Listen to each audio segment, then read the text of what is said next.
Okay, so the idea here is this. If you read Homer, the Iliad, the Odyssey, if you read Dante, the Divine Comedy, if you read any of the great books, you will see the divine spark reflected in you, okay? These great books are a portal into the divine.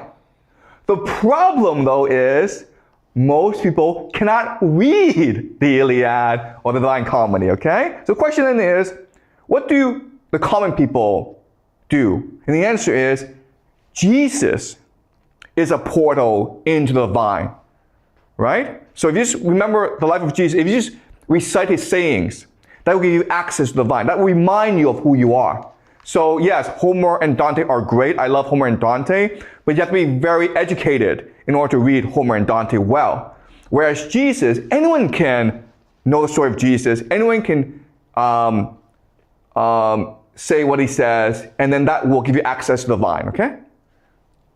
So Jesus is really about the democratization of the divine, okay?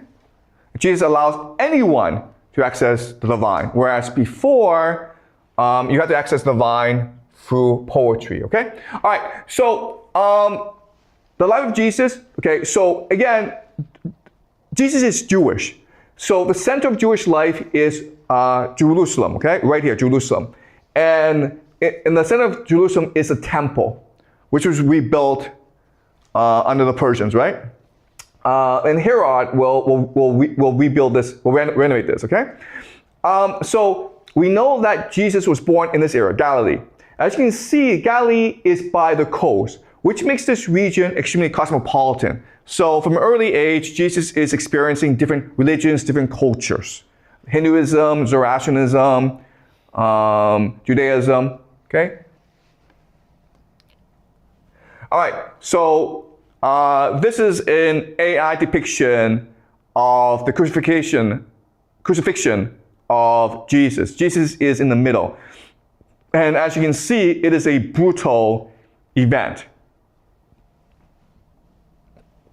Okay, so we don't know much about Jesus. We only know Jesus from the Bible. Then in 1945, in a place called Nag Hammadi, okay, this is in Egypt, we discovered lots of books with sayings of Jesus that we didn't know existed before. So what's important to understand is that after Jesus died, there were many different sects of Christianity that believed different things, and they argued with each other, and ultimately, it was the Catholic Church who won. Why? Because the Catholic Church is run by the Roman Empire, okay? So one major book that was discovered in 1945 in Nag Hammadi that was lost to us is called the Gospel of Thomas. And what I believe is the Gospel of Thomas records the true teachings of Jesus, okay?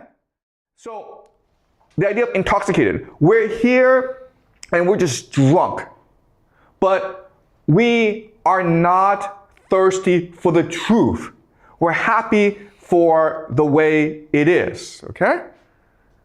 All right, and this idea is mirrored in a poem that we read before by Rumi, right? So you may remember Rumi, the Persian poet. He also says this: the world that we live in is a prison for drunks.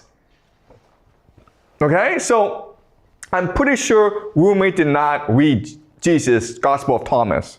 Okay? But they're able to think the same thoughts because they're all being inspired by the same source. Does that make sense? All right, continue, please. Jesus said, "The Pharisees and the scribes have taken the keys of knowledge." This is Gnosis. Gnosis just means knowledge, okay? And hidden them. They themselves have not entered, nor have they allowed to enter those who wish to. You, however, be as wise as serpents and as innocent as doves. Okay, so Jesus hates organized religion. Okay, the Pharisees, remember, are Jewish priests, Jewish leaders, and they create a hierarchy of religion where they say to people, only I know the truth. Only I have knowledge, so listen to me. And what Jesus is saying is, they themselves are ignorant because you cannot access knowledge through hierarchy. okay, through oppressing other people. You can only access knowledge by looking into yourself. So you have to become like the serpent and pretend you don't know anything in order to access knowledge yourself, because otherwise, if you are capable of accessing knowledge, then the priest will see it as a threat and they will kill you. All right? And the serpent, remember, it was a serpent who told Eve to eat from the fruit. And so what Jesus is saying is, it is good and natural to seek knowledge, even if it means disobeying God. Okay? That's what we're meant to do here, to seek knowledge, to seek the truth, to seek love. If the priests stop you from doing so, it's because they're evil. All right? Because remember, the true God, the monad, is pure love, pure compassion, pure forgiveness. He can do no wrong. He's perfection.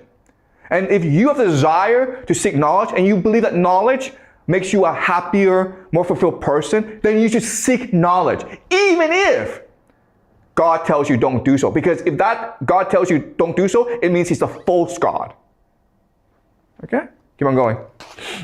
Jesus said, "Whoever has come to understand the world has found only a corpse, and whoever has found a corpse is superior to the world." Okay, so this is what's going to get Jesus in trouble, right? He's saying the Roman Empire, this great empire that you've built that ranges across the Mediterranean, it's a corpse. It's dying. It's dead. It's nothing. All right? And once you recognize this, once you refuse to comply, once you refuse to obey, they have no power over you, right? And so that's a threat to power. That's a threat to the Roman Empire. Keep on going. Jesus said, "The kingdom is like a shepherd who had 100 sheep. One of them, the largest, went astray. He left the 99 sheep and looked for that one until he found it. When he had gone to such trouble, he said to the sheep, 'I care for you more than the 99.'" Okay, so God, the true God, does not want obedience.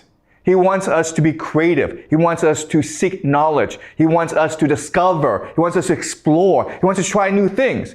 And if we do this, he cares for us than those who obey him. Because those who obey him, those who do nothing, contribute nothing to the universe. Okay? When we love, when we imagine we are making the universe a brighter place, we are shining our light. When we just sit back and just do what we're told, we're doing nothing, okay? We're like NPCs. Do you guys know NPCs? Non-playable characters in a video game, okay? We don't exist. All right, keep on going. Jesus said, "A man had received visitors, and when he had prepared the dinner, he sent his servant to invite the guests. He went to the first one and said to him, 'My master invites you,' he said. 'I have claimed against some merchants. They are coming to me this evening. I must go and give them my orders. I ask to be excused from the dinner.' He went to another and said to him, 'My master has invited you,' he said to him. 'I have just bought a house and am required for the day. I shall not have any spare time.' He went to another and said to him, 'My master invites you,' he said to him. 'My friend is going to get married, and I am to prepare the banquet. I shall not be able to come. I ask to be excused from the dinner.' He went to another and said to him, 'My master invites you,' he said to him. 'I have just bought a farm, and I am on my way to collect the rent. I shall not be able to come. I ask to be excused.' The servant returned and said to his master, 'Those whom you invited to the dinner have asked to be excused.' The master said to his servant, 'Go outside to the streets and bring back those whom you happen to meet, so that they may dine. Businessmen and merchants will not enter the places of my Father.'" Okay, so again, this goes against the empire. What Jesus is saying is the worst people in this world are the rich people. Okay, think about today how we're supposed to worship Elon Musk, right? Because he's rich. What Jesus is saying is, no, Elon Musk is the worst person in the world. Why? Because the divine, the monad, has prepared a great feast for us. When we die, when we go to the monad, we will experience the greatest happiness, the greatest joy. Okay, the monad's inviting us. But the business people are saying, no, I'm too busy. I'm too busy making money. I'm too busy doing evil in this world, so I don't want to go to the stupid feast. So they're the ones who will lose out in the end, even though today we think they've won out. Okay? So that's what Jesus is saying. Jesus is like, don't worry about the rich and the powerful. They may look happy, but they're not. At the end of days, when we all go back to the monad, we all go back to the vine, they're the ones who will not be invited to the grand feast.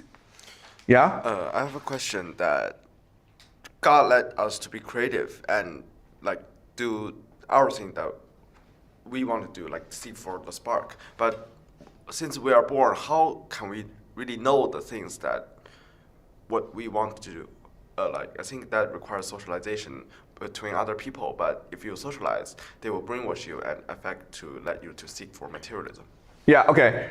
That's a great question. And it's a problem, right? Because as you say, your parents, the school, society brainwashes you to believe that only money matters, only grades matter. Okay? And the answer is you have to be brave. You have to be true to yourself. Because you yourself know what is true, right? If we didn't know, then Jesus would not matter. What if 2 billion people believe in Jesus? Because they know that Jesus spoke the truth.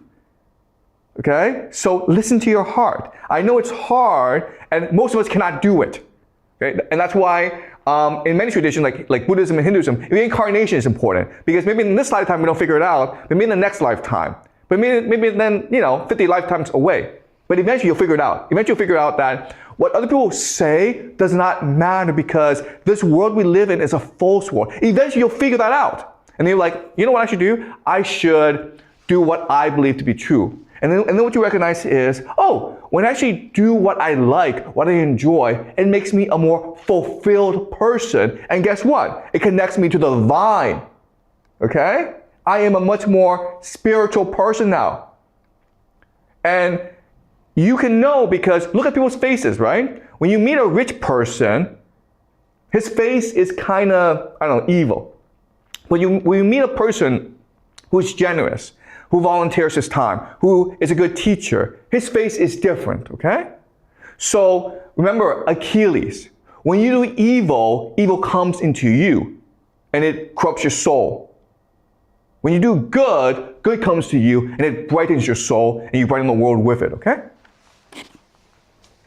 But without education and socialization, if we are an infant, how do we know what is right or wrong and what should we seek for?